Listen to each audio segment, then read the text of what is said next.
Hey guys, welcome back to Total Tactics FPL. It's Fran here, and I'm back with my Game Week 5 review. Ultimately, it was actually a green hour week. You can see my overall live rank hasn't really updated. It's showing as 343k, but actually I did end up at 230k. So that was actually a green arrow from 260k in the previous week to 230k, 77 points all out. And that's simply because the Andreas points coming off the bench, the bonus points from Martinelli, Salah, and Haaland still yet to come. And yeah, ultimately it wasn't the best game week, and it really came down mostly to the Salah and Haaland captaincy. It was a 7 point differential, something that could have really sent my team up to some of the top ranks. And I only have myself to blame for it. I thought the logic for going for Salah made sense, especially with Newcastle and some of their injuries.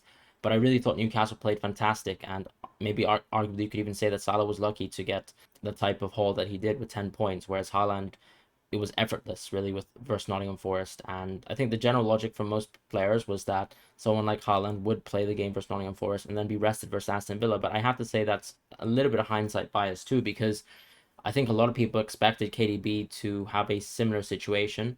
But we saw, for example, for KDB owners, which was especially sad, that he was rested and he might play the game versus Aston Villa. Whereas by contrast, you have someone like Haaland who was subbed off so early as well. I think he might even have the chance to start again versus Aston Villa. I just thought it was so interesting that Julian Alvarez, someone who Pep has mentioned could replace Haaland, is someone who played 90 minutes in that game. And I'm really considering actually that Haaland could play 60 minutes. He still looks incredibly fit, but I think he could even play versus Aston Villa at this point in time. I still think the armband will probably sit on Mo. I do really think that this Newcastle team was very, very good in defense. I think, yes, this Liverpool team is also struggling when it comes down to the midfield and how many chances they're able to build, how snippy they are, and how they deal with press and how their players are getting closed down on the sides. And really, I do think this Newcastle team is something special. I do think they'll have a great performance this season overall, and I like the bench depth that they're having now. Players like Isaac looked great.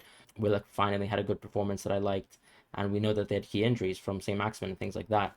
But going back to my team, before being sidetracked completely, I have to say Martinelli was exactly who I thought he was from the start. He's performed from the expected numbers exactly as one of the top assets that we thought he could be, especially since he was so underpriced and arguably has overperformed.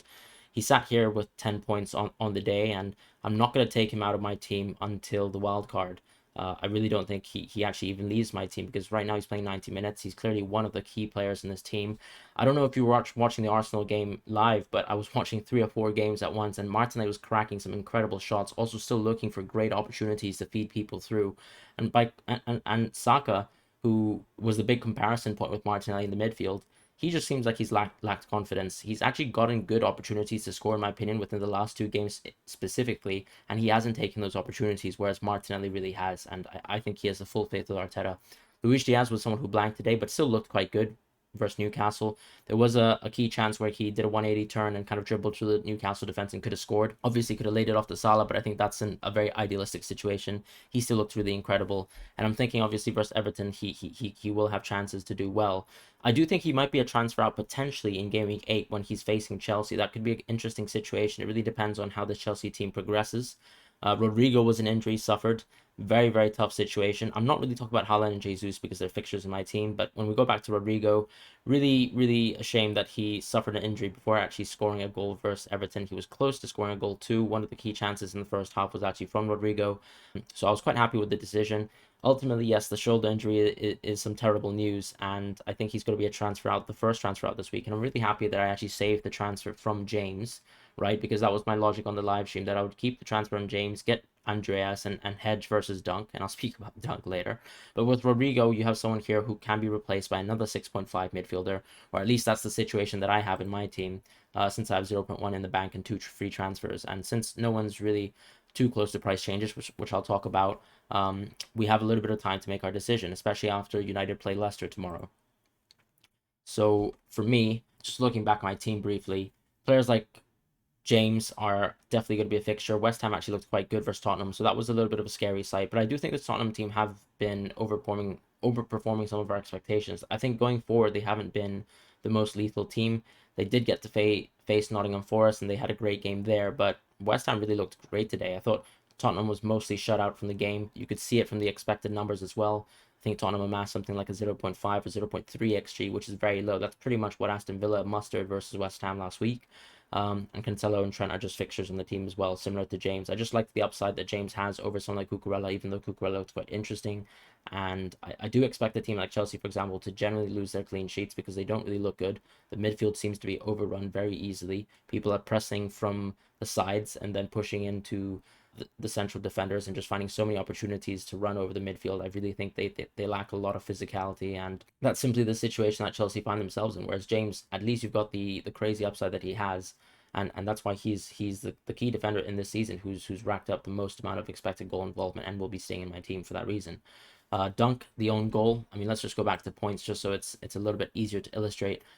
Yeah, I mean, that was very unfortunate, I would say. You don't really expect own goals from your team. I guess Dunk is someone who has scored quite a few of own goals in the Premier League, but I think you just keep moving because the next few fixtures are quite good on paper. Leicester and Bournemouth, both teams who have struggled to score, especially Bournemouth after playing so many tough opponents, having a manager sacked as well. It was a 0-0 game versus Wolves, and I'm really thinking that that's a great opportunity to have Dunk.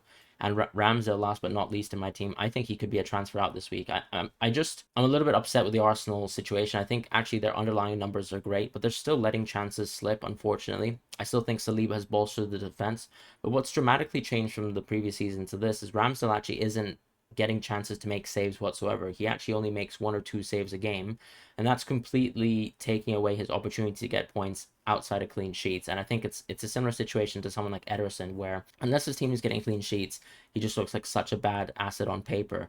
And we have some teams in the league that are actually conceding a lot of shots. So a team like Brentford, for example, is a key example. And you have some interesting 4.5, 4.6 goalkeepers now who are interesting for different reasons, right? Henderson's making a lot of saves, arguably penalty saves more so, the reason for why he's getting points. And then you have players like Sanchez who seemingly performs similar to Ramsdale in terms of the expected numbers, but is cheaper.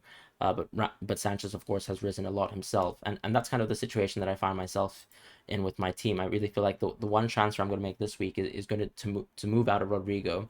There is a crazy gamble, of course, to move into someone like a Julian Alvarez. Um, that could be a possibility too, but it really feels like a 1 week punt because the next game's Tottenham, and I don't know what kind of minutes he's going to get. So that's a tricky situation.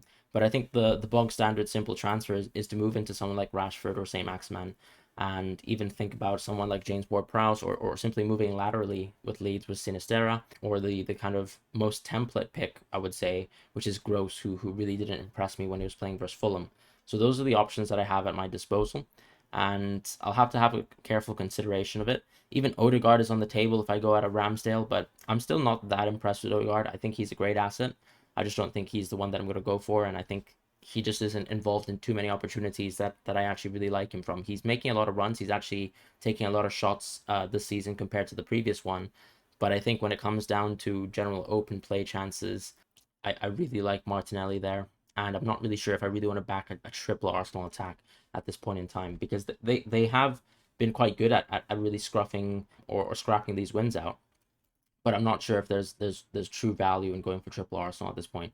And that's going to be the team review so far. I wanted to also look at price changes very briefly with you guys. I think they're actually very standard.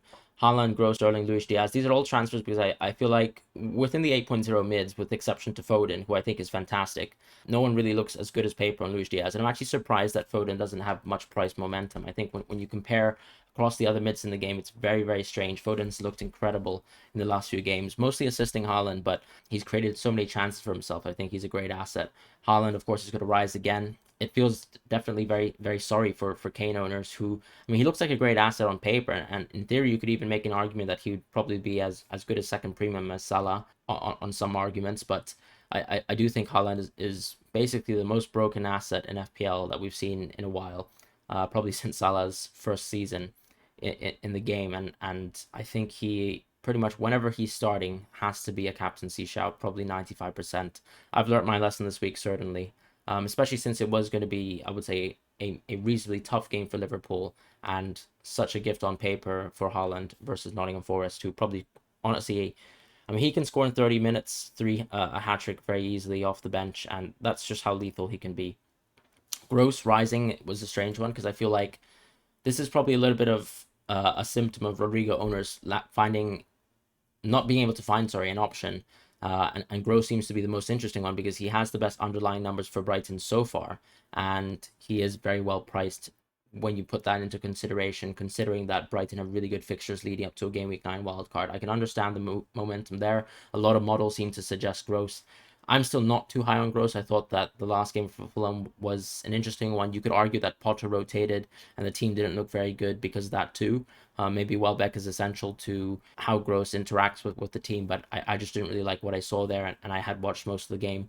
Sterling is someone who looks fantastic, but this Chelsea team are very, very dire. They're not holding the ball as much as possible. The possession is much lower compared to last season. The midfield's getting overrun, but Sterling is someone who's always there, always lethal.